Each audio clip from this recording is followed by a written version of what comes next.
Kaya nananawagan po tayo sa mga nasa kapangyarihan ngayon. Akala nyo siguro ay mananatili kayo sa inyong mga kinaluluklukan.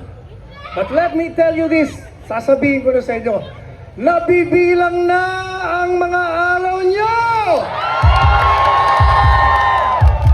Nabibilang na ang mga araw ng pagnanakaw ninyo! Nabibilang na ang araw ng paglamag nyo sa batas! Darating ang panahon, yung ginagawa ninyo sa mga taong kritiko ninyo, ang mga pinakukulong nyo, kayo ang ipapasok sa bilangguan!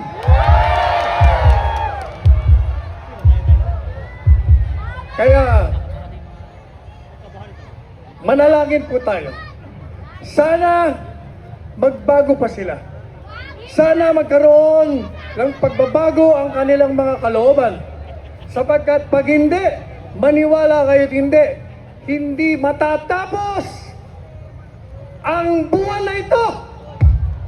Matatahimik na tayong lahat sapagkat sila'y mananahimik na. Pinapaabot ho ni Presidente Duterte ang kanyang mainit na pagmamahal sa kapatiran ng Iglesia ni Cristo at sa lahat ng mga kababayan na hanggang ngayon ay sumusuporta sa kanya. Maraming salamat! Iisang bansa! Isang lahi! Isang Pilipino! Isa tayong lahat! We are one!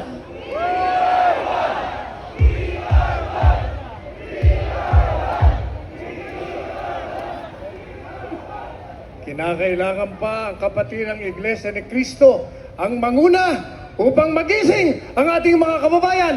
Kinakailangan pa ang INC ang manguna upang tayo tumaak sa landas patungo hindi lamang sa espiritualidad, kung hindi upang tayo maging malayang totoo dito sa ating bansa. Kinakailangan pa ang INC at kinalimutan na tayo ng mga dating nakatayo rito sa entablado at sinasabing mahal nila ang bayan, subalit sila ngayon ang naging mandarambog, magnanakaw ng pera ng bayan.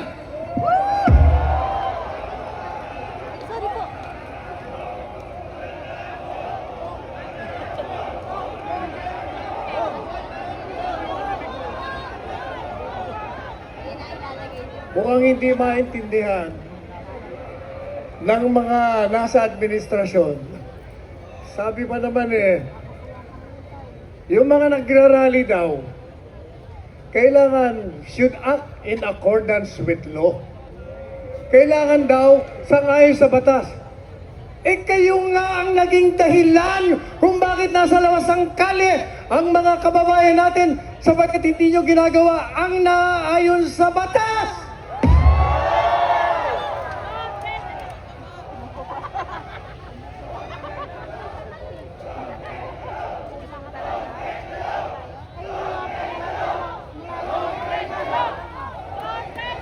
Hindi nila naiintindihan. Sabi niya, bakit selective justice?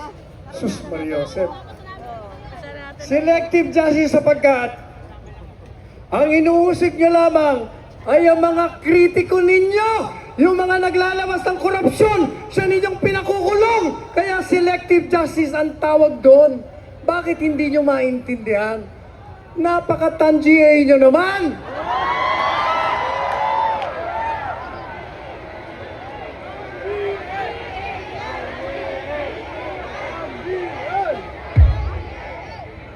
Pangulong Marcos Jr.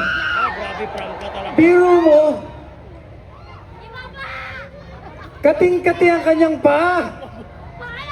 Hindi mapigilan na pumunta sa ibang bansa habang ang bayan natin ay naghihirap, habang ang mga nasa General Santos ay humingi ng ayuda, hindi mabigyan ng katugunan ng kanilang pangangailangan, habang ang mga kababayan natin ay salat sa yaman, salat sa edukasyon, sa lahat ng bagay, nandun siya nagliliwaliw sa Canada. Anong uring presidente ka?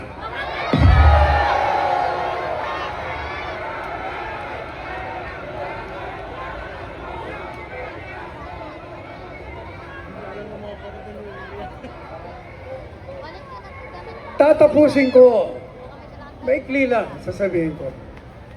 Sa wikang dayuhan,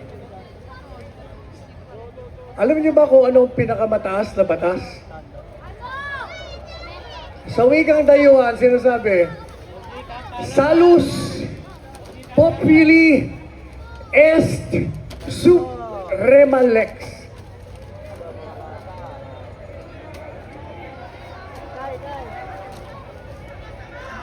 Ang sinasabi sa wikang Pilipino, ang kapakanan ng taong bayan ang pinakamataas na batas. At kung hinihingi ng taong bayan na ang pamahalaang iniluklok ng mga kababayan natin ay kinakailangan ng bumaba sa kapangyarihan, yan ang pinakamataas na batas.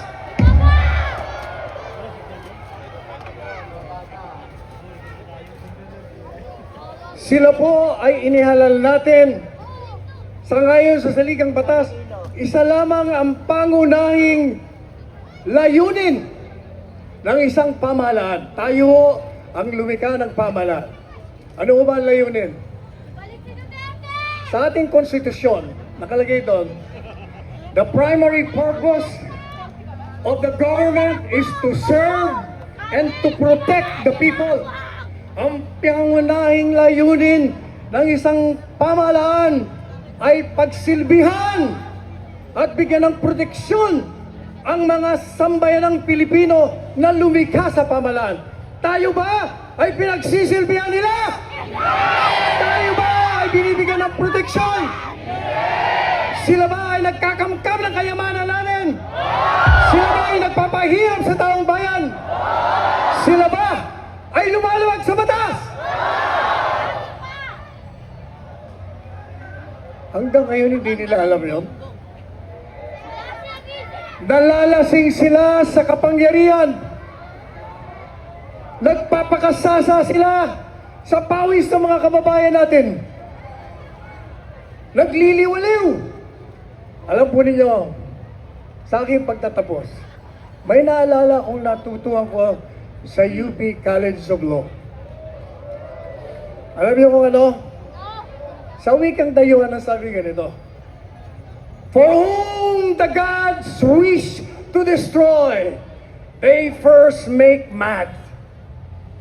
Ang mga tao, ang mga politiko, ang mga nasa kapangyarihan na gusto ng mga Diyos ng tadhana ay ibaon at ilibing sa lupa. Sila ay nilalasing muna sa kapangyarihan. Kaya, sapagkat sila'y nasa kalasingan ng kapangyarihan, ang mga Diyos ng tadhana ay ibabaon na sila.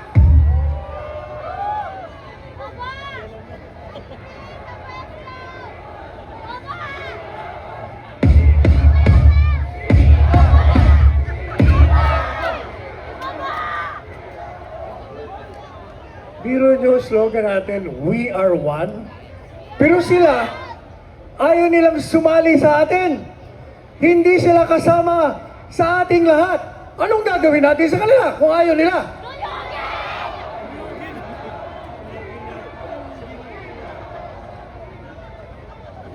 Kaya mga kababayan ko, marami pong salamat sa mga kapatiran ng Iglesia ni Cristo sapagkat itong kapatiran na ito ang nagpakita ng pagkakaisa. Yan ang panawagan nila mula sa Paul.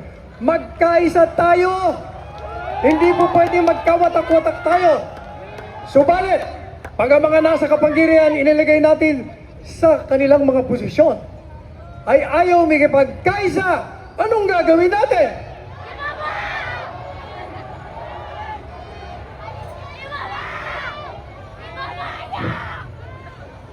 Hindi lang ibaon, ililibing natin.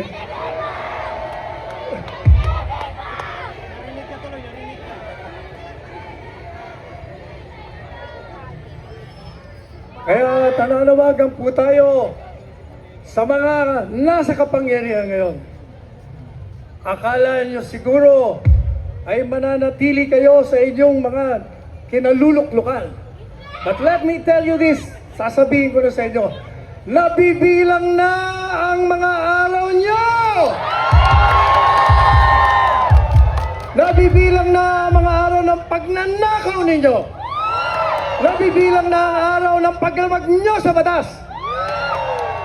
Darating ang panahon, yung ginagawa ninyo sa mga taong kritiko ninyo, ang mga pinakukulong nyo, kayo ang ipapasok sa bilangguan!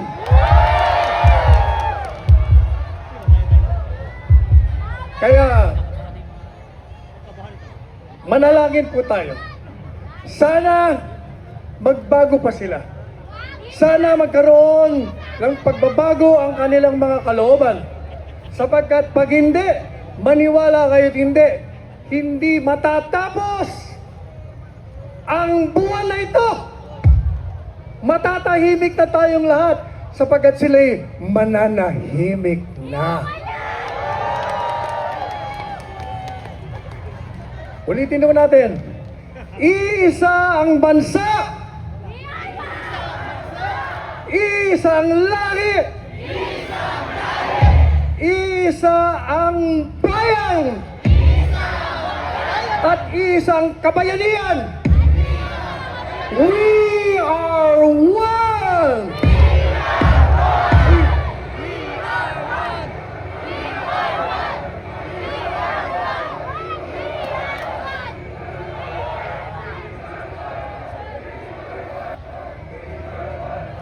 Bago ako umalis, bago ko makalimutan, kabuti ko pa pinapaabot ho ni Presidente Duterte ang kanyang mainit na pagmamahal sa kapatiran ng Iglesia ni Cristo at sa lahat ng mga kababayan na hanggang ngayon ay sumusuporta sa kanya. Maraming salamat, mga kababayan. We are one! Thank you.